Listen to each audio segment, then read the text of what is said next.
অনেক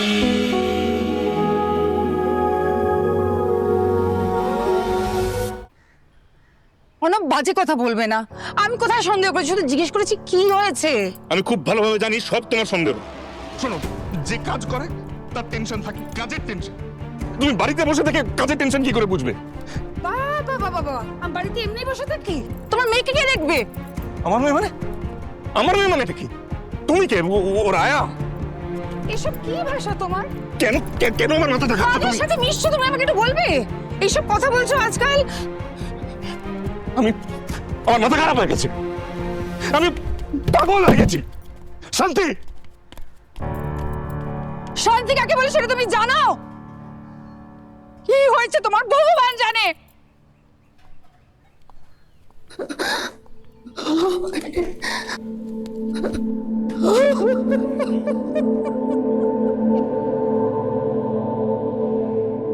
নিয়মভঙ্গ হচ্ছে নন্দিতা দেবী, চরম অনিয়ম হয়েছে। এভাবে ব্রেকডাউন করতো না। আসলে ডাক্তারবাবু, মানে আমি তো বারণ করি, কিন্তু ওই বাড়িতে গেলেই না ওর নিয়ম ভঙ্গ হয়। আমি কত বারণ করলাম, আমার কথা শুনলো কই? সেই ছাদে গেল, অত রোদ ছাদে। আচ্ছা, একটা কথা বলুন, ও কি কথা শোনার পাত্রী? এই বয়সে তো এরকমই করবে, তাই না? রোদে বেরোবে, বৃষ্টিতে ভিজবে, দৌড়াদৌড়ি করবে, এটাই তো স্বাভাবিক। কিন্তু আমার একটা অন্য রিকোয়েস্ট ছিল ডাক্তারবাবু। হ্যাঁ, বলুন। বলছি কি, আজকের যে বিলটা হবে না, ওটা যদি আমি একবারে না করে একটু কটা দিন সময় পাই করতে, খুব ভালো হতো। আরে ঠিক আছে, এটা নিয়ে একদম ভাববেন না। টাকা পয়সার জন্য কোনো কিছু আটকাবে না। অনেক অর্গানাইজেশন আছে যারা ওদের মতো বাচ্চাদের হেল্প করার জন্য এগিয়ে আসে।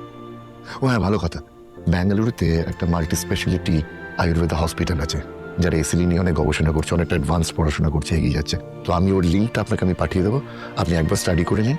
আর আমার মনে হয় আমাদের সবকটা রাস্তায় একবার দেখা উচিত, মানে অল দ্য পসিবল অ্যাভিনিউজ যেটা আমাদের করা যেতে পারে সেটাই।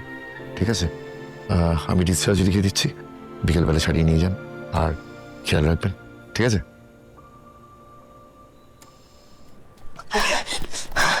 কাকি কাকি, সব দেখেছো তো? ডাক্তার এসেছিল, কি বললো? এখন ঠিক আছে, বলেছে বিকেলে ছেড়ে দেবে। যাক বাবা, আবার অনেকদিন পর এমন হলো না, সেই পুজোর সময় হয়েছিল। কোথায় আছে গো? দোতলায় যেতে হবে, দাঁড়া কার্ডটা দিই আমি। বি ওয়ার্ডে রয়েছে, 10 নম্বর বেড। কার্ডটা কোথায় গেল?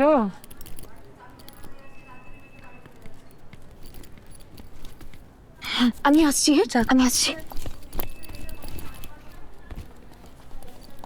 নন্দিতা, এই টাকাটা রাখো, তোমার দাদা পাঠিয়েছে।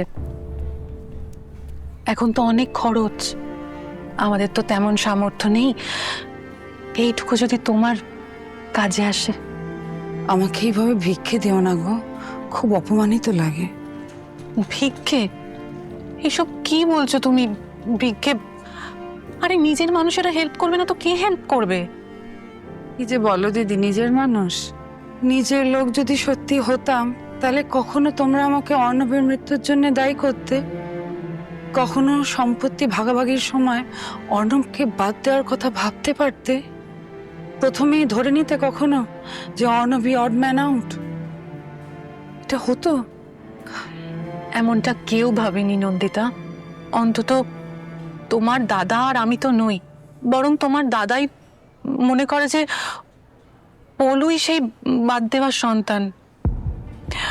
আসলে পলু জন্মাবার আগে শ্বশুরমশাই বহু বছর কানপুরে ছিলেন। যদি কোনো অবৈধ সম্পর্ক মায়ের হয়ে থাকে তবে সেই সময়ই হয়েছে। তোমার দাদা হওয়ার 10 বছর পর পলু হয়, আর পলুর 1 বছর পর অর্ণব হয়। তো যদি হঠাৎ জানতে পারিস যে এতদিন তুই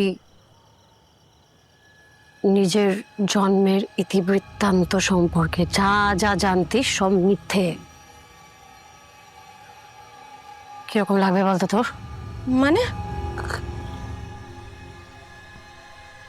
তুই যদি হঠাৎ জানতে পারিস যে তোর আইডি কার্ডে ডটার অফ বলে যার নামটা রয়েছে সেই নামটা ভুল, মায়ের অবৈধ সন্তান, বাবার কোনো ঠিক নেই, বেজন্মা।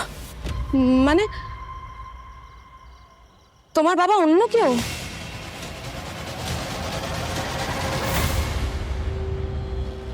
স্যার আমি কালকে আসতাম, আসলে একটা টাকার সমস্যা। এ নিয়ে আমরা কদিন কথা বলছি নন্দিতা? যে মা কথায় কথায় নিজের রেসপন্সিবিলিটি ঢাকতে মেয়ের অসুস্থতার অজুহাত দেয়, সে মা মেয়েকে খুব একটা ভালোবাসে না বলেই আমার ধারণা। অজুহাত দিচ্ছি না স্যার। তো এতই যখন সমস্যা, তখন মেয়েকে আমাদের হোমে রেখে দাও, ওখানে থাকুক। কত গরিব বাচ্চারই তো ওখানে থেকে চিকিৎসা হয়, তুমি তো জানো। না স্যার, সেটা কি করে? সেটা কি করে মানে?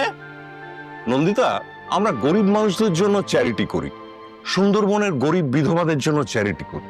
তোমার মতো সাউথ কলকাতার ফ্ল্যাটে থাকা বিধবাদের জন্য চ্যারিটি করি না।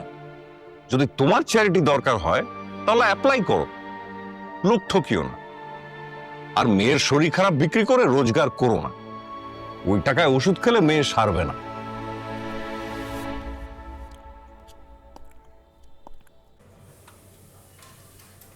তুমি আসবে,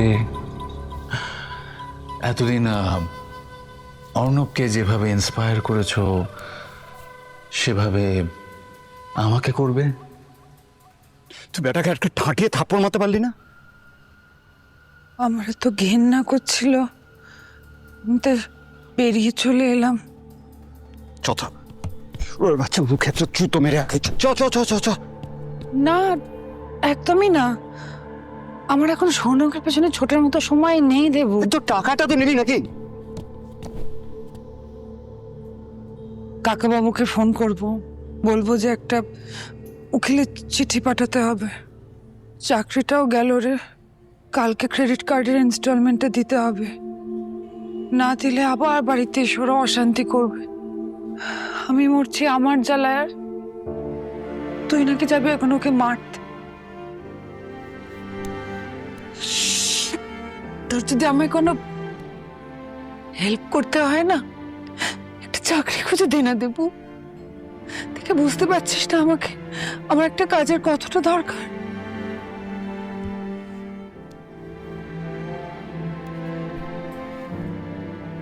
জলটা খা, জলটা খা।